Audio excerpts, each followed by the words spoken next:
Can we begin with having you introduce yourself, please? Yes, my name is Neema Githere, and I'm a guerrilla theorist and artist in blooming.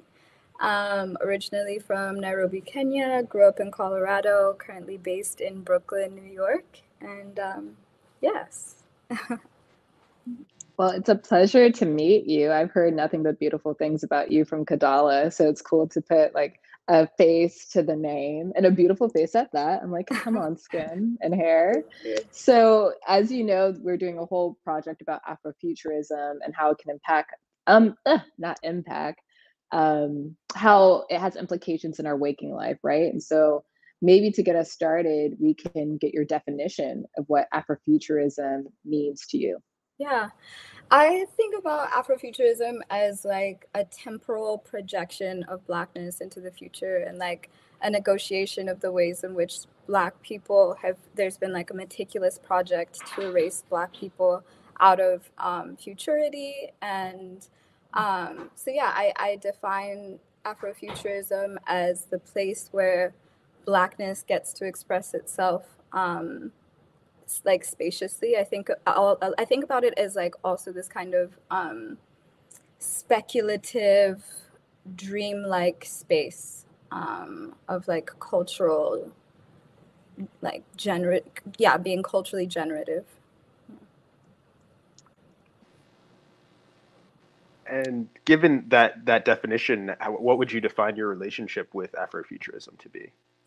I have a bit of like, no, I wouldn't say tense, but I have a nuanced relationship to Afrofuturism. I think it's something that has experienced a resurgence in popular media and popular culture in the last few years, and very much so a response to like social justice movements and like this kind of not new wave, but ongoing wave of like revolution and transformation. And I think like the origins, like the original theorists and cultural workers in Afrofuturism, like thinking specifically about John Akomfra and Kodo Oshun, like have such potent, they give such potent frameworks of how Afrofuturism can like transform culture and transform like Black material realities.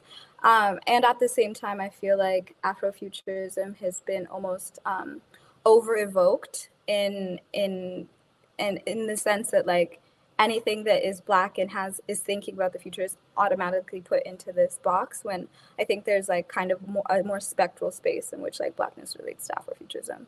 And so my own relationship is one of like having reverence for the seeds that led to Afrofuturism, while also being really curious as to how to kind of situate things a bit more in the here and now, and how to like challenge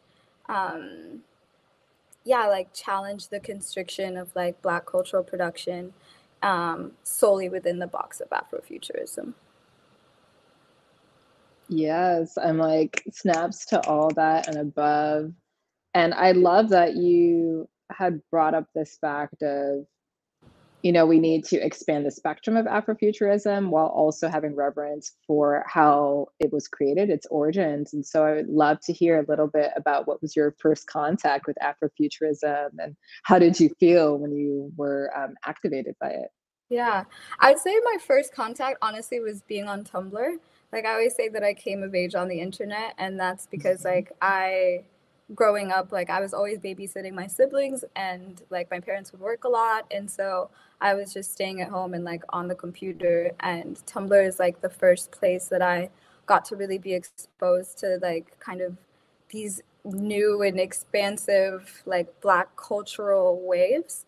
And so that was probably like between 2010 and 2014. And then I would say like my more formal introduction to Afrofuturism was watching The Last Angel of History, and that kind of blowing my world wide open. And the way I felt like it just synthesized so much of things that I didn't realize I needed language for. And it connected so many different like trajectories of like history and music and like and trauma, and like so it was just held so much. And I feel like coming across that piece like helped give me a vision of the art and like cultural work that I dreamt of doing and being a part of. Nice. And I have to, say thank you because in the lecture we kind of talk about this idea of like a canon of Afrofuturism, right? Or like Yeah. thinking about like what are the players that we see that are represented in history as like the central figures and stuff. And we talked at length about The Last Angel of History, and Neema is the person that introduced me to The Last Angel of History, which is now one of my favorite films. I'm constantly recommending it to people. So much appreciation there. Yeah. And it's wild that like I feel like in the last 2 years, more people have been exposed to that film, but it really is, I mean, it should be in every curriculum, every syllabus. Like it is such a groundbreaking and foundational text. And I feel like is so underexposed. Not to be that person who's like, yeah, no one knows about this thing. But I'm like, everyone should be talking about this. This should be like, like the pinnacle of people's understanding and engagement, not just with Afrofuturism, but just like Black cultural production at large. And yeah, I'm glad that you be sharing it out. Everyone needs to watch it. It all comes full circle here. Now I understand the connection. The root system grows. Yes. Yeah. And I mean, so thinking about how that film kind of sets the kind of foundation for us and for a lot of people around what this notion of Afrofuturism is, and the way that you've described your work as kind of expanding this language, right? Yeah. How would can you talk a little bit about like the focus of your research and like how it employs that work of expansion? So, like I said, I always say that I came of age on the internet. And so I've always been fascinated by it as like the space of exposure and research and understanding. But I began like really focusing on cyberculture as like a research endeavor in 2016 with a project called Digital Diaspora, which traveled to a handful of countries across the continent, across Africa and the diaspora, looking at how youth were articulating new identities online and specifically on social media. And the title for that hashtag was inspired by a book by Anna Everett that by the same name. It's called Digital Diaspora, A Race for Cyberspace. And in that book, she chronicles the history of Black participation in the internet from 1995 onwards, and like talks about like this platform Nigenet, which was one of the like early predecessors to like social networking, created by Nigerian people in the diaspora to connect one another to jobs and housing, and really just to like build community while being away from home.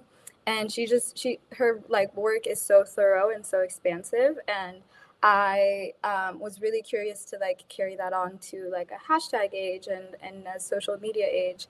And so yeah, Digital Diaspora began then, and then out of that / concurrent to that, I started working for an African travel startup that was like leading trips to the continent for people, a lot of for whom it was their first time going to Africa.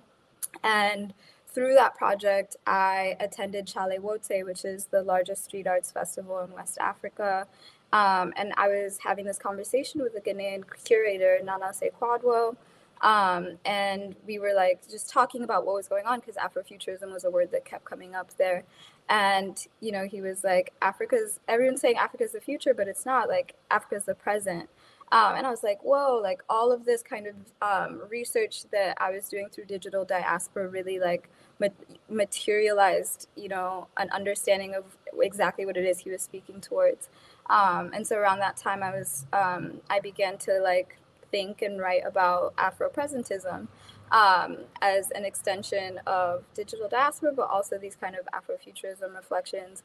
And so my work really like explores one like diasporic engagement with the internet, like thinking about concepts of like virality in the digital age and its impact on like Black people in particular.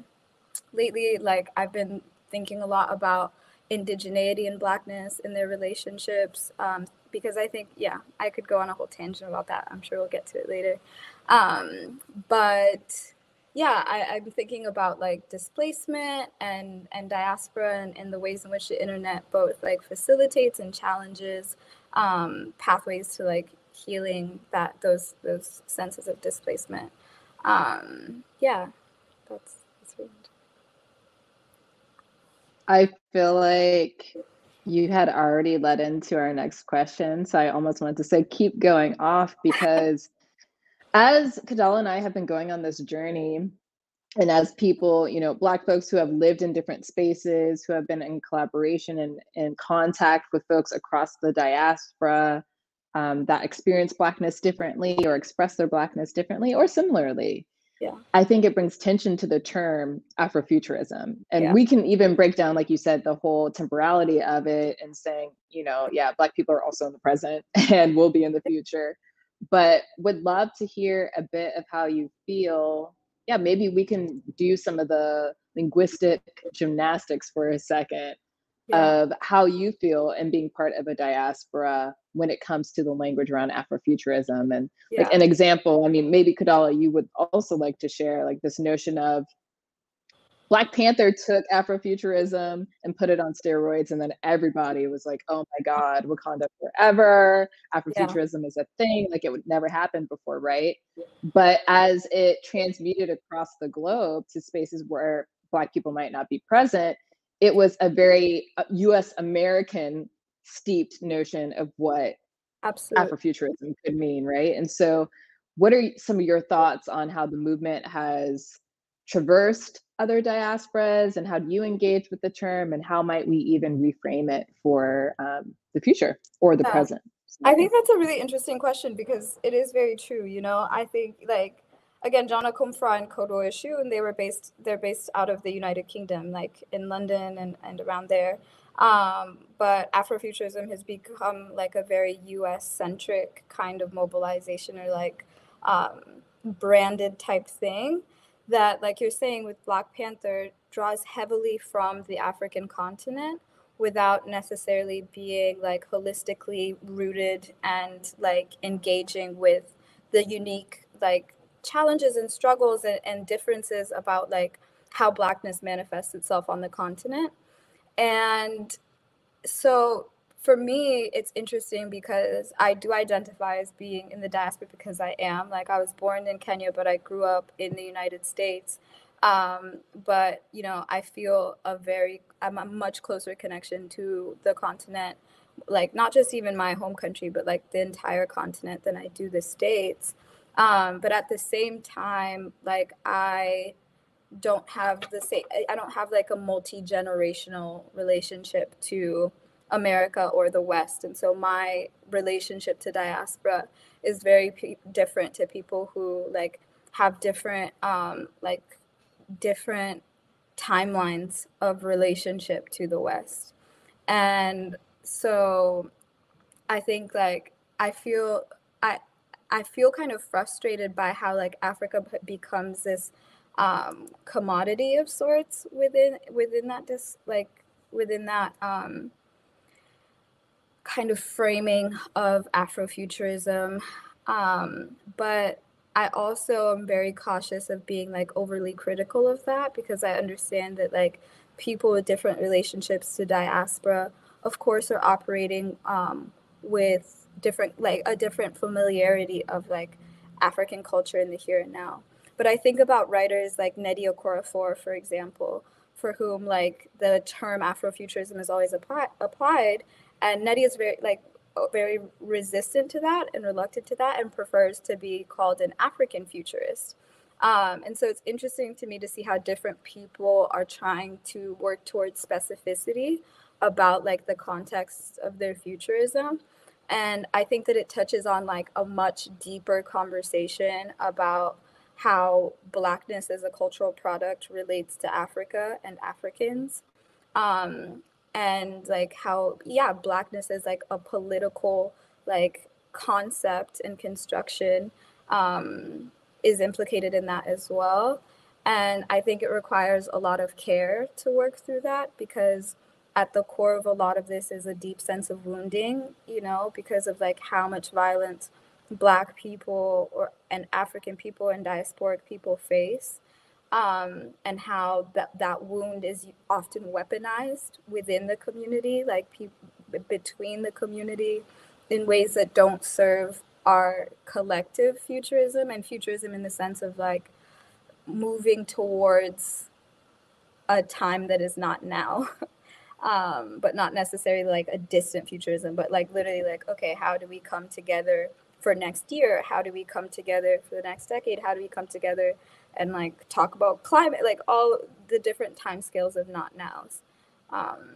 Yeah, that's kind of where I'm at with it. I'm gonna snack on some strawberries. I hope that's okay for brain food. Yeah. Yeah, Snack it's all break. good. Yeah, I'll grab some water too.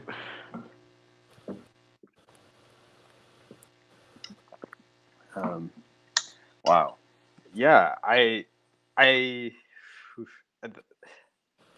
that was such a powerful answer, and it feels like it kind of it touched on a few different parts of this term of Afrofuturism, right? Like we talked a little bit about this prefix of Afro and how that feels limiting in some cases senses. But then towards the end there, you also started to kind of unpack this idea of like futurism not necessarily being, you know, future, right? Like when we talk about like Sun Ra or like Star Trek, like there's a certain idea of, okay, there's that space age that we're trying to get to, and it has a certain aesthetic that comes with that. And now when we think about Afrofuturism, a lot of it is really referencing the aesthetics or the technologies that exist in today's day and age, right? Like even with Black Panther, right? Like from my knowledge, that takes place in the MCU at the same time period as the rest of that era of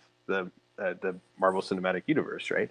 So I think that kind of opens up a bit of a question about like how you view Afrofuturism relating to this concept of Afropresentism, because from the way that you've answered, it doesn't sound like you see these as competing ideologies. Yeah, I don't see them as competing in any way, but that's also because I don't believe in binaries, right? Like it doesn't, for this to be true, it doesn't mean that this can't also be true. Like I think that everything is in deep relationship. And so I would hate for like, you know, speaking and theorizing around Afropresentism to be received as a negation of Afrofuturism.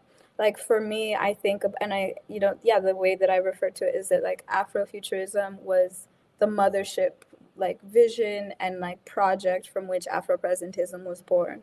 Like there would not be a discourse like or thread present about Afropresentism were there not Afrofuturism planted as a seed over 2 decades ago. And I think about them in, like you're saying, in conjunction with one another, in conversation with one another. And I think about Afropresentism more as a localization of Afrofuturism, kind of like envisioning them as like magnets. Like here's Afropresentism as a magnet trying to pull Afrofuturism a little closer to where we are right now, but not to tell it can't still want to magnetize itself somewhere else. You know, there's likely also another magnet on the other, you know, side of the spectrum pulling it into a far future that is equally as legitimate and like necessary. But I would say that Afropresentism is saying like, okay, like, yes, let us think about our destiny being to take root in the stars, as Octavia Butler would say. And also let's like talk and feel and think about what it means for the climate crisis to suggest that that might not even be a place that our like descendants are able to reach because of things that are happening here and things that are happening now. And like, I think it's just like that gentle tugging to be like, okay, let's do both. Yeah. I love that you were able to kind of marry or dissolve, let's actually use the word dissolve, the need to differentiate future from present, right? Because I think living in the binary has never served us, and Black folks really don't exist in the binary anyway, because we've never really been seen as whole, this or that.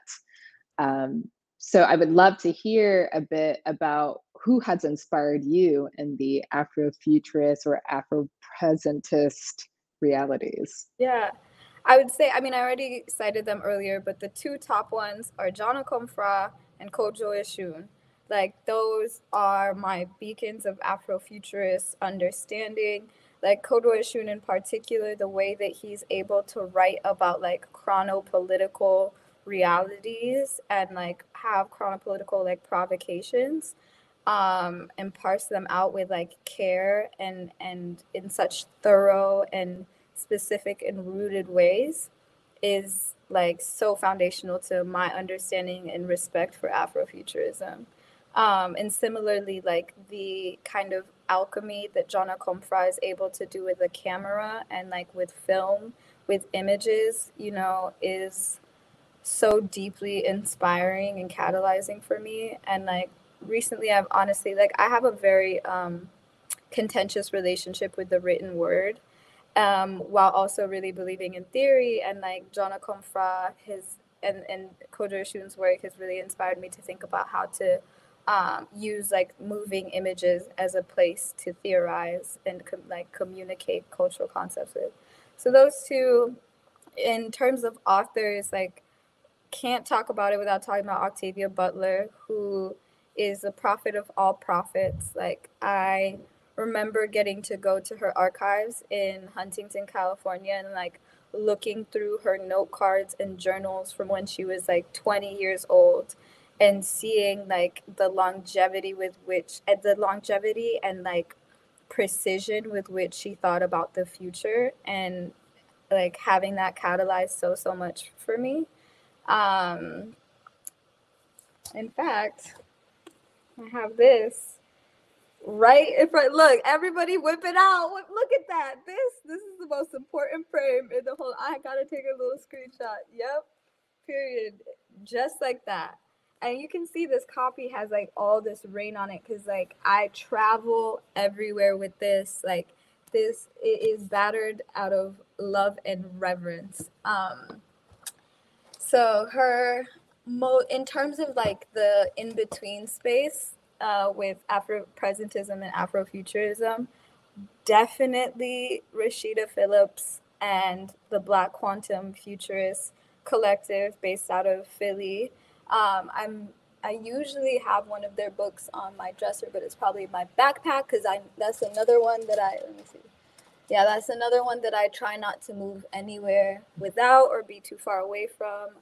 But they are doing really rigorous work about time travel and like Black time scales. That it's like the kind of work that you read and engage with and can't even access parts of because like you just have to live through some things, you know? Like every time I revisit their work, it unfolds in a new way. And yeah, I feel like I'm coming of age all over again when I engage with the things that they're putting out. So yeah, Black Quantum Futurism. And who else? I'm really inspired by Jeb Chumba, who is the founder of African Digital Art. This platform, one of like the first platform that was started to do that like over 10 years ago. And she's also from Kenya and runs this incredible festival called Fakugesi, which is just about like African digital realities. And I think everything that she's doing is so rooted and so potent and so like clear and encrypted at the same time, in ways that I always look out for and really respect in people's work. There's so many people coming to mind. Like so many people. I could go on forever. I think there's such incredible things going on right now in the last like decade that again are at the periphery of Afrofuturism because they're like in dialogue with it while also charting a terrain of things like that stretch its borders even further out. So yeah. Wow. We definitely gotta like put together a list of all the folks you just mentioned, just even for ourselves to go back and check all those folks out.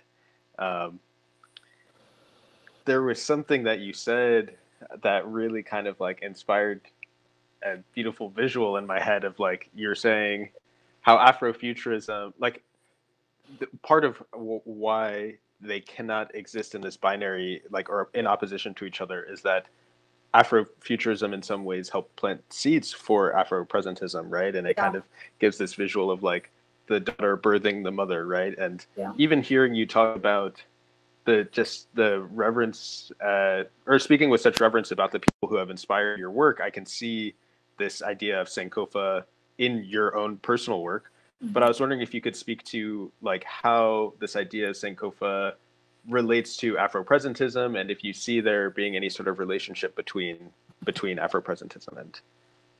Absolutely. Like, I think, you know, I'm not as familiar with Sankofa as I should be, but to my understanding, it's like this stretching back into the past, and that extension outwards is super like is so central to how I like relate to Afropresentism. You know, it is like a project of rememory, and like a challenge to like download programs for them from the past into now. And like I again, going back to the magnet metaphor, I think about all of these like time scales as being on a spectrum of like calling upon one another. And in every moment, we're called upon by the past because we're like walking in its footsteps, you know, like we are. I came across this graphic on the internet that I always say, it's this like this tree graphic. And it's like, for you to be here, you had to have 2 parents, 4 grandparents, 8 grandparents, and it continues out. And like in 10 generations, you have 1,000 people in your lineage. In 20, you have over 1 million, right? And so all of those spirits and ancestors are in the sky, like doing this elaborate, intentional little like puppeteering of you here and now. And like I feel very aware of that and like very grateful for that link to the past. And yeah, it's like being conscious of how that pulls you somewhere without trying to walk forward with your head turned back. And I think that's also a place where presentism is also a futurist project, because like if you're walking along a path and you feel like all of this energy and like life force pushing you from the back, like you are here, you're the body in the now, but like you're also being led somewhere, right? There's like no stagnation in this process. Like that Sankofa is the push that takes you forward. So yeah. I love how you said, I don't really know about it, but I'm gonna tell you what you know and actually do the damn thing. You know? So I just wanted to let everyone know that happened. Okay. But B, this whole idea of, like you said, this intergenerational play that's happening outside of us, right? Our ancestors and our future ancestors, but also it's happening internally, right? Like the 10-year-old version of you, the 5-year-old version of you, and all the dreams, aspirations, and ideas that they have are also driving you, just like your future self is sending back things, or at least that's how I also feel. And so I would love to hear, you know, we kind of already built a foundation of what Afrofuturism or Afropresentism means, how you're related to it, who inspires you in it. What might the future be for both of these practices, and how would you like to be a part of this legacy as it continues? Yeah. Wow. I mean, hopefully the future is real as ever. And like, hopefully the future has made space for enough things to be remembered that like we are all not forgotten. And that sounds a little corny coming out. It sounded better in my head, but like I really like, I hope the future looks like the visions that people have been using all of this incredible and complicated technology that we have now to show us. Like, I hope it looks like the best version of what's coming out. And I'd say the future of presentism is the development of new operating systems and a faith in operating systems that already exist but aren't widely advertised being implemented. And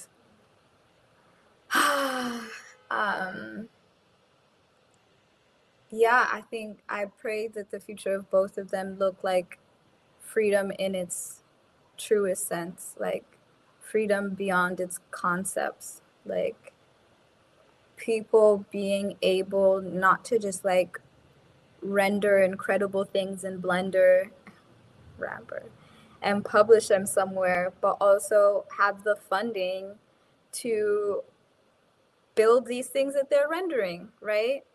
And to like create these new forms of devices and yeah, technologies that people are like speculating around, to have them be material and like actualized. I really hope the future of it looks like finding ways to channel all of this like pop cultural interest into Afrofuturism into an investment for like Black survival and like Black well-being and Black self-actualization and Black healing, not as poetry, but as reality. And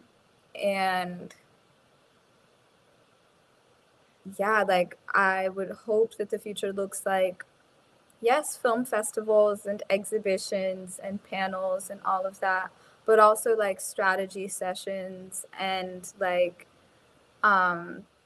think tanks, not to make products, but to like make more like intra-diasporic and intracontinental relationships and networks, and also, yeah, new platforms for these things to come true.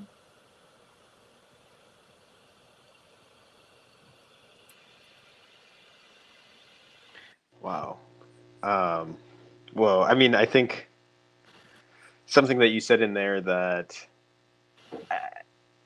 had never quite hit me with the weight that it did as just now, was this idea that it's not like technology is reserved for Afrofuturism and then like being offline is reserved for Afropresentism. There's technologies that exist now that we can use as a part of this, not just liberation project, but as part of this project of creating freedom in a positive sense, right? Of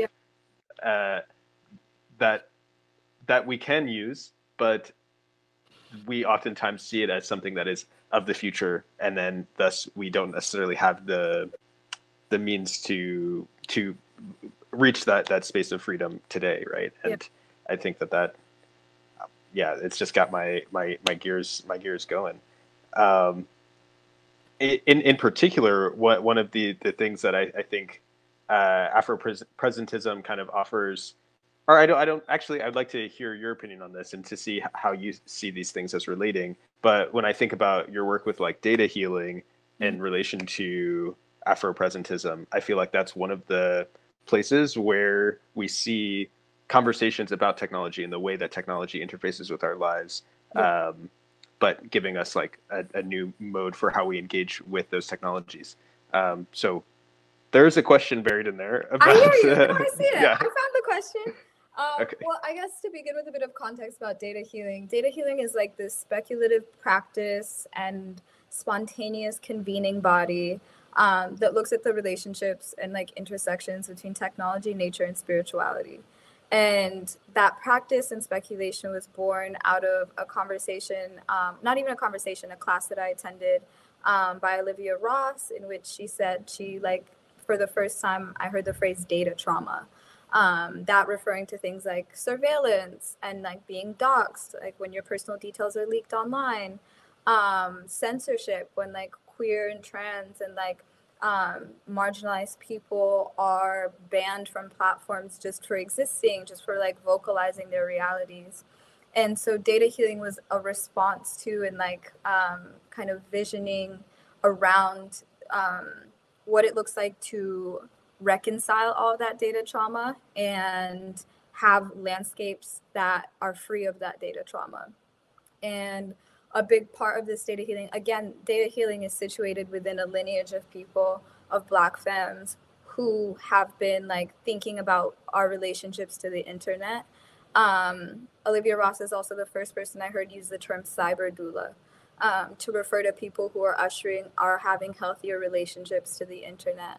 And some cyber doulas in the lineage that led to data healing, the two main ones that come to mind for me are Tabitha Rezaire, who's an incredible artist, healer, yoga practitioner and farmer, amongst other things, who has a series of video essays and pieces talking about electronic colonialism, thinking about cyber healing, thinking about water as technology and all of the implications of that.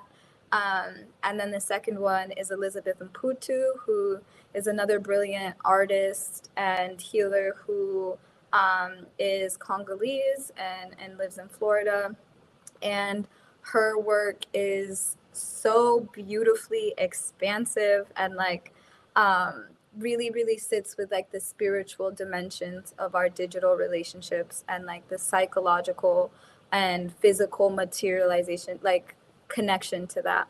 And so with those people in that lineage, like data healing is something that sits with all of the complexities of our digital enmeshment. Like, what does it mean to feel, and not even just feel attached to a device, be attached to a device, have some of your body, like have a digital body? Like, what is that? What does that even mean? And like, how can we parse through that? How can we be patient with ourselves as we try and like kind of heal that enmeshment and the violences that come along with it? Because again, these devices, these technologies, is the modern or like Western understanding of them, the phone, the computer, and the soft and hardware related to them, are like built atop and like are the product of one, like the military industrial complex, and like are in relationship to colonialism and like the displacement and commodification of Black people throughout history, and also are not the end all be all of what devices are and mean. And so thinking about Afropresentism and data healing, it's like, how can we sit with all of the limitlessness that these devices have armed us with to connect beyond borders, to find new language, to build community and like a sense of self in ways that have been unprecedented in the past, and also challenge the ways that limitlessness has been fed to us, and like kind of be more sober about the fact that it's not a true limitlessness, right? And like that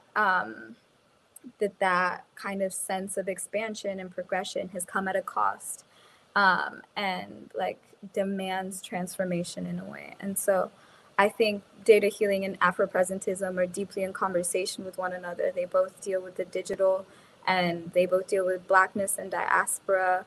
Data healing is more rooted in like algorithmic culture and its afterlives. Afropresentism at this point is more, actually, no, they're both somatic practices, and they're both speculative,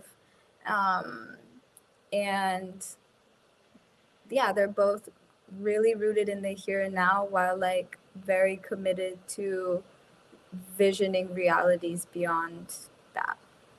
I hope that answers your question. As I was getting really excited answering it, and I was like, am I finishing my thoughts, or am I just like saying these random prompts as they come up? But again, I feel a type of way about language, and so whatever comes out is what is there.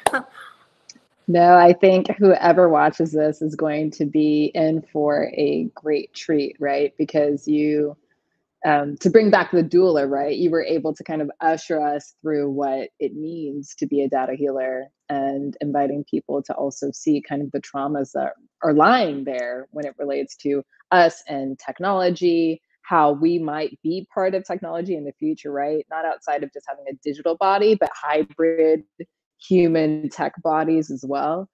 And so a couple of the words that popped up for me when you were giving your response were like borders and expansiveness, right? And there's this notion of Afrofuturism or Afropresentism as being kind of a collective web that extends beyond where you are located, right? And so another thing you had mentioned earlier on is the locality of some of these practices too. And so part of this programming is to look at, you know, these wide-reaching ideologies that have an impression on us of how we could become, right? And think about ways in which we can distill some of that language, some of these techniques, and some of these values into our, you know, day-to-day or mundane realities. So I would love to hear how these concepts function for you at a local level.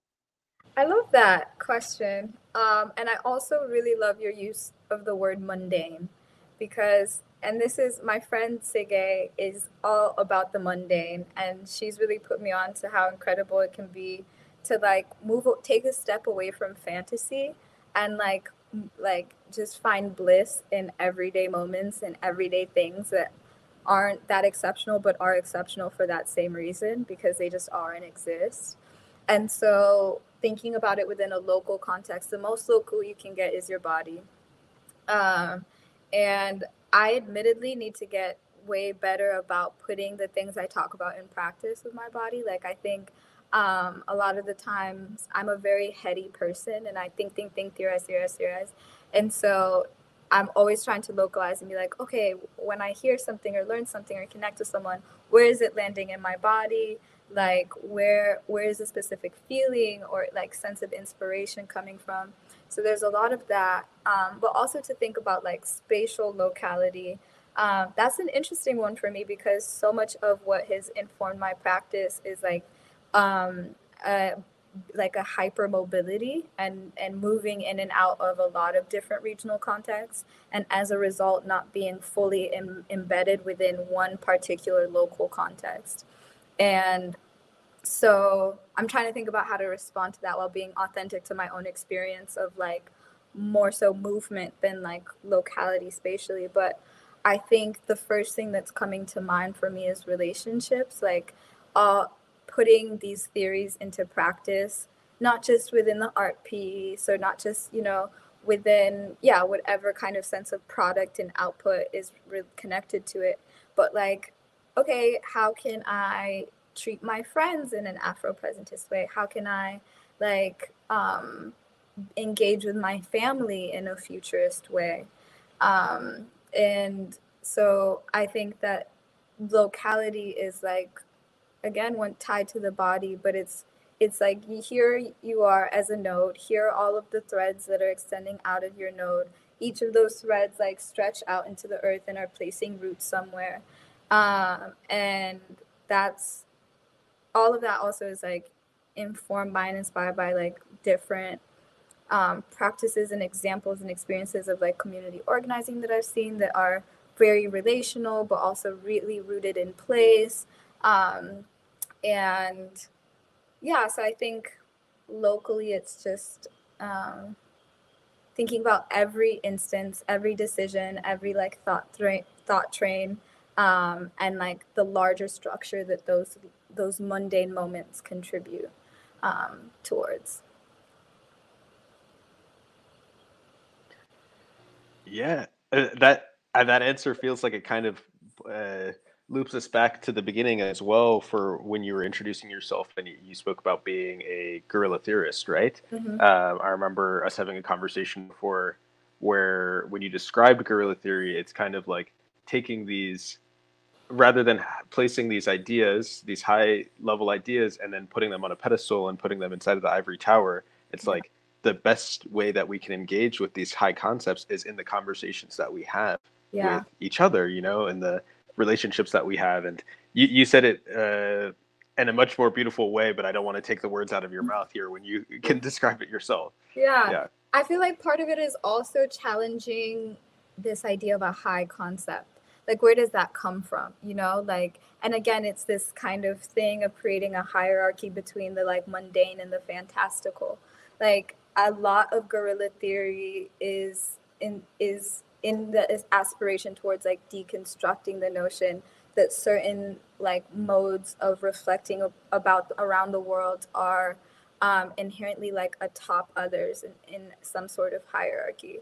And so guerrilla theory is a practice that looks towards spaces that are fugitive of academia, things outside of like towers that create binaries between observers and the observed, and like subject versus researcher, and like looking towards everyday conversations and everyday epiphanies as sites of speculation. And like guerrilla theory, for me, like it draws and is really inspired by the work of Walter Rodney in particular, who was like an activist intellectual who penned How Europe Underdeveloped Africa. And again, I have his book right here, Groundings with My Brothers. That has been like a very like foundational text for me.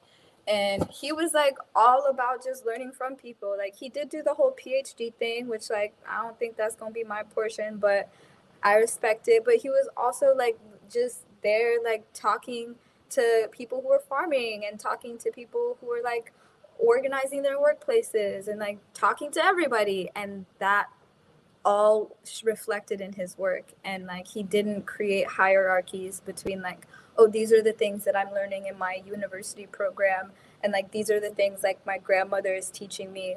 He put those different like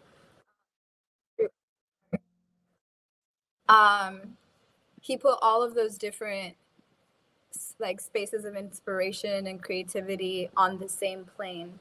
And guerrilla theory is like an endeavor to carry on that legacy. Oh, is my video frozen? Can y'all hear me? Okay, we can hear you. Okay, cool. It's frozen for me, but it's okay.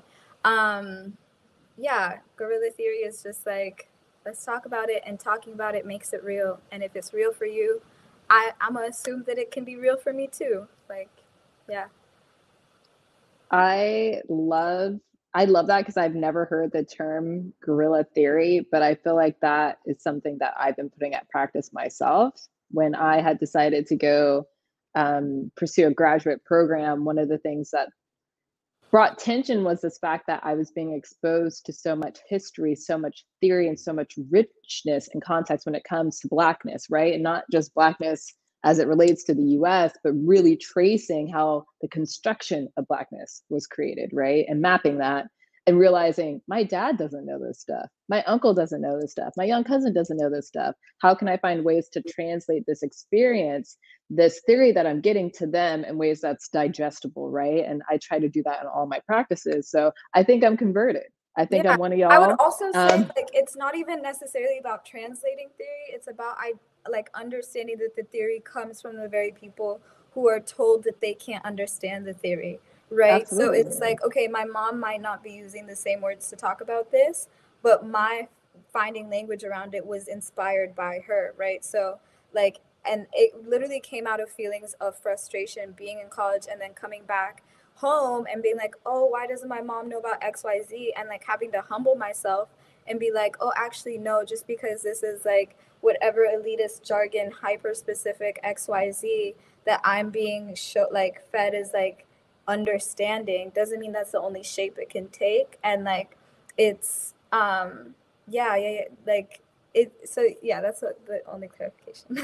Oh no, I hear you in that, because I think it's not privileging academic knowledge over embodied knowledge or experience, right? And I think that can maybe be the tension of a Black theorist or a Black academic, right? And saying, oh, well, I'm part of these multiple worlds. And it's not just Black, right? It's like all of us. And being people who live in a waking life and go about our business. And, you know, the only thing that's true is that we wake up, and then tomorrow, well, hopefully, you know, we go to sleep and get up the next day, right? And that doesn't need to all be theorized. That's part of us just being. And so finding ways and spaces to kind of relay that to people. And so I feel like we've had such a lovely conversation today and so much food for thought. I feel like I have a lot to digest, and I'm going to need that reading list And next time I'm in Brooklyn, you might get a knock on the door and be like, "Who's this?" And it's like, "Oh, I'm here to check out a book from the library."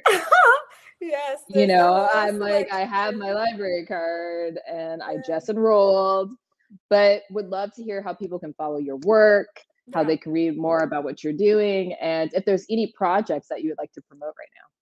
Absolutely. So I have a website, presentism2020.com.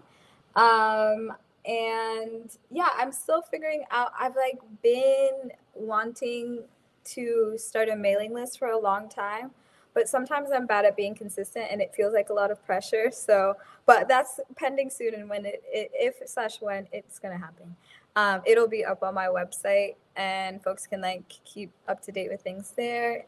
In terms of projects to share on, this summer from June 30th to July 3rd, I believe, is going to be the Allied Media Conference, which is based out of Detroit.